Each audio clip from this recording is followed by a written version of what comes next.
as we conclude, here's what just happened. Summary. If Judaism is a lie, the original lie had to have taken the form of either past, present, or future.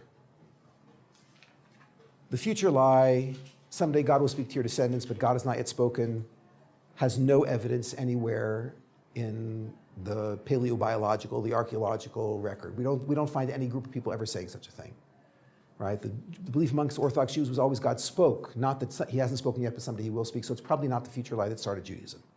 The present lie requires people to believe something incredible. It requires that the charismatic cult leader said to them, you all heard God speak, and they accepted that and they told their kids that. People are dumb, but they're not that dumb. Applewhite theorem. If a charismatic cult leader came to a group of people and said past lie, there was Moses, then there was a gap, then Fred. He can't say Moses and a continuous line all the way down to your parents, because you could check that. So you'll have to say Moses, gap, Fred. Then there would be a tradition about a gap in Fred, but there's no tradition about a gap in Fred. So it turns out the past, the present, and the future lies could never have worked. It would never have produced this mythology about mass revelation. And if that doesn't impress you, you can always ask whatever theory somebody comes up with to explain the genesis of Judaism. If it's reasonable, why wasn't there another group who came up with this? I'll conclude with a story. I gave this lecture years ago here in Israel. After the lecture, a fellow came up to me and he said to me, in my lectures, I always try to point out the hole in my lecture, the weakness in my argument. Today, the weakness that I'm pointing out to you is that I have proven nothing. It's not proof. You could always argue back. You could say, well, the Jews were the luckiest people in history. They got away with the lie. No one else got away with it. Yeah, it's unlikely, but okay. If you want to believe in a 1 in a trillion shot, it's possible. So in the old days, there was another hole in my theory, which is that you cannot make judgments about what religions believe based on looking at texts, because all religions have oral traditions. So therefore, in order to know what 165 major religious movements believed, I had to interview people from 165 religious families. There was one group I did not interview anybody from. It's the oldest continuous religion in human history.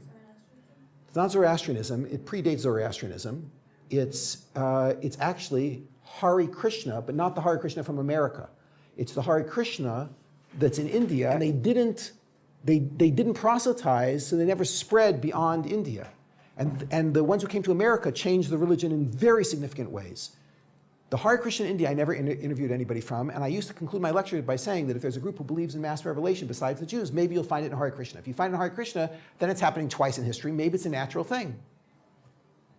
A guy comes up to me after the lecture and he says to me that you don't have to go to India anymore to interview Hare Krishna. They're in Tel Aviv. So I said, the Hare Krishna in Tel Aviv have got to be the Americans because the Indian Hare Krishna don't proselytize. He said, they are the original Indian. So I didn't believe it. I made the phone call, tracked the place down, made the phone call, got on the phone with the director of outreach. The director of outreach, right, is already suspicious because he's a director of outreach, speaks with a thick Brooklyn accent. So I said to him, you're the American Hare Krishna. He says, no, I'm the original Indian Hare Krishna. I said, could you explain the accent? He said, yeah. He said, my parents were secular Jews living in New York. Like any intelligent secular Jew living in New York who's looking for spirituality, they went to India. In India, they discovered Hare Krishna. They became Hare Krishna.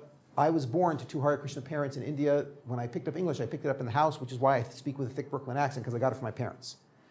I believed him. It was a reasonable story. I said, I got to meet with you. Not a problem. I went down to Tel Aviv. I sat across from him. This fellow tells me that he believes in the whole thing. It's all true. I said, listen, I just need to know one thing. What's your revelation narrative? Tell me your revelation narrative. How did your religion start?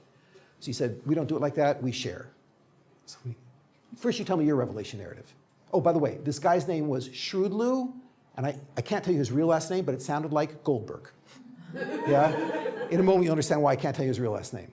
Shrewdloo Goldberg says to me, tell me your revelation narrative. So I couldn't believe it. I'm talking to a Jew, and he wants to know, how do I know that Judaism is true? So I didn't mean to take a human trophy home, but I let loose with both barrels, and I explained the whole thing that I explained to you in the last hour.